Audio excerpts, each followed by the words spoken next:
राम राम जी, ठीक हो? सबसे पहले आज आपके बीच में मैं पहुंचा, मैं देखने आया था। जब चुनाव शुरू हुआ, जब मैं आपके बीच में शुरू में आया था, तब कह रहे थे कि करनाल में पता नहीं क्या होगा। फिर कहने लगे कि करनाल में मुकाबला बनता जा रहा है। फिर कहने लगे कि करनाल में जीत सकते हैं। और आज रोहतक में सुबह बात यह आई कि दीपेंद्र जी थोड़ी मेहनत बढ़ाओ, कहीं करनाल में रोहतक से ज्यादा ना जीत जाएं। मैं आपको देखने के लिए आया था यहां पर। मैं बधाई देता हूं आपको। 10 साल इस सरकार ने क्या किया, उसका तराजू पे तोल के आकलन का समय आ गया है।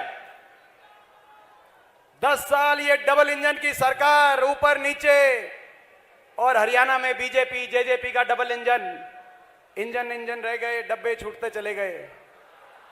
ऐसी सरकार ने क्या किया। आज हरियाणा प्रदेश 10 साल के बाद देश में बेरोजगारी में सबसे ज्यादा, पढ़े लिखों को रोजगार नहीं, सबसे आगे बेरोजगारी में, महंगाई में, नशा बढ़ गया, अपराध बढ़ गया, विकास हुआ नहीं, विकास की पटरी से हरियाणा उतर गया और हर वर्ग का ऐसा अपमान, हरियाणा की पहचान पे चोट कर दी सरकार ने। हमारी पहचान थी जय जवान, जय किसान, जय पहलवान, जय संविधान, ये हमारी हरियाणा प्रदेश की पहचान हुआ करती थी। मगर इस सरकार ने, भारतीय जनता पार्टी ने हमारी उस पहचान पे भी चोट करने से पार्टी पीछे नहीं हटी। जय जवान नहीं रहने दिया, अग्निपथ योजना ले आए। कांग्रेस की सरकार आएगी, ये अग्निपथ योजना कच्ची भर्ती जाएगी और फौज में पक्की भर्ती दोबारा से लौट कर आएगी। हम ये कहना चाहते हैं। जय किसान हुआ करता था, 750 किसानों को अपनी जान की कुर्बानी देनी पड़ी।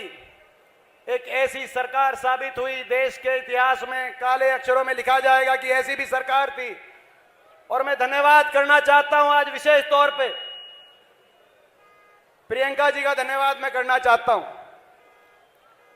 जब किसान आंदोलन हुआ देश में, तो पूरे किसान आंदोलन में अगर किसान के साथ कोई खड़ा हुआ, लखीमपुर खेड़ी, आज हम वो दिन याद कर रहे हैं। अगर किसान के साथ कोई खड़ा हुआ और जेल में जाकर 3 दिन बिताने का काम किया, तो प्रियंका गांधी जी पहुंची लखीमपुर खेड़ी और वहां पर 3 दिन तक जेल में रही किसान के साथ आपने। और मुझे तो वो भी आपका रूप याद है, जब मैं आपके साथ गया लखीमपुर खेड़ी में और उत्तर प्रदेश की पुलिस ने मुझ पे हाथ उठाने की कोशिश करी, तो एक बड़ी बहन के रूप में और एक शेरनी के रूप में मेरी रक्षा करने के लिए आपने जो कदम बढ़ाया, आज मुझे वो दिन याद आ रहा है। ये हरियाणा और देश का किसान और मजदूर वो दिन नहीं भूल सकता। जब किसान पे आक्रमण हुआ तब आप खड़े हुए। जब हमारी बेटियों को दिल्ली की सड़कों पे घसीटने का काम इस सरकार ने किया, जो बेटियां न्याय मांग रही थी, उनका क्या कसूर था। ये हरियाणा है। इसी हरियाणा में कुरुक्षेत्र में महाभारत हुआ।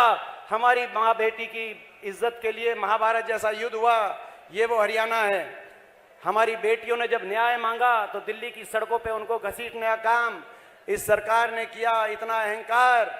मगर वहां भी अगर कोई खड़ा हुआ उन बेटियों के साथ, तो हमारी बहन प्रियंका गांधी जी सबसे पहले जंतर मंतर पहुंचकर हमारी बेटियों के साथ खड़ी हुई। आज हम धन्यवाद आपका करते हैं। मगर इस सरकार का क्या करें, जिन्होंने ना जय जवान छोड़ा, ना जय किसान छोड़ा, ना जय पहलवान छोड़ा और ना जय संविधान छोड़ा। ये कह रहे हैं कि संविधान को बदलेंगे और हम इनको कह रहे हैं संविधान पे तो हम आंच नहीं आने देंगे। ये देश की जनता है, ये सरकार ही बदलने का काम करेगी, हम ये इनको कह रहे हैं। आज ये लड़ाई हरियाणा को विकास और तरक्की के रास्ते पे लेके जाने की लड़ाई है। ये देश के संविधान को बचाने की लड़ाई, और ये लड़ाई करनाल को आगे लेके जाने की लड़ाई है। पानीपत ने और इस हरियाणा की धरती ने देश की राजनीति को हमेशा दिशा दी है। इंद्रप्रस्थ पे, दिल्ली पे किसका राज होता है, इसका फैसला हरियाणा में होता है। चाहे वो कुरुक्षेत्र में महाभारत की बात हो या पानीपत के 3 युद्ध की बात हो, जहां पे आज हम यहाँ पे मौजूद हैं। और मैं समझता हूं कि 24 में भी किसकी सरकार आएगी उसका फैसला भी हरियाणा से होके जाएगा। मैं आप सबसे एक बात कहना चाहता हूं, हमारे ये प्रत्याशी दिव्यांशु बुद्धि राजा जी के बारे में मैं एक बात आपसे कहना चाहता हूं। आपसे हम लड़ाई लड़ रहे, आपके साथ मिलकर हम लड़ाई लड़ रहे हैं। बीजेपी के पास बहुत कुछ है। दिल्ली में इनकी सरकार है, चंडीगढ़ में इनकी सरकार है, सत्ता बल इनके पास है, मीडिया बल इनके पास है। आप देखते हो कि मीडिया भी इन्हीं से ज्यादा प्रभावित है। पैसा भी इनके पास बहुत है, धनबल भी बहुत है। इतना लूटा ये देश को, लूटने में कोई कसर नहीं छोड़ी। कोई ऐसी कंपनी नहीं छोड़ी जिससे चंदा ना लिया हो। इतना चंदा ले लिया, ऐसे ऐसे दफ्तर बनवा दिए।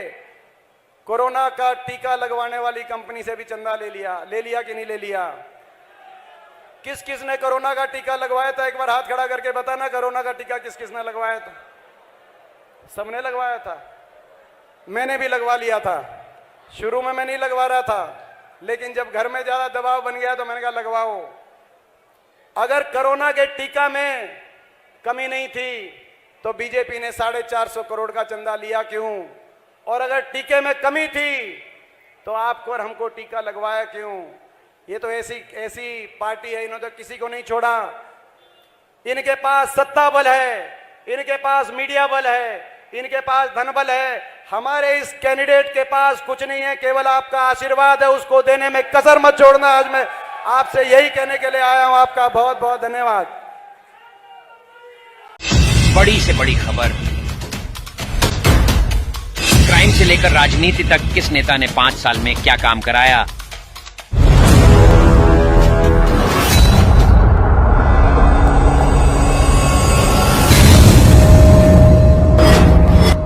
मिलेगी सबसे पहले हर खबर चेंजिंग फ्यूचर न्यूज पर, जो बदलेगा आपका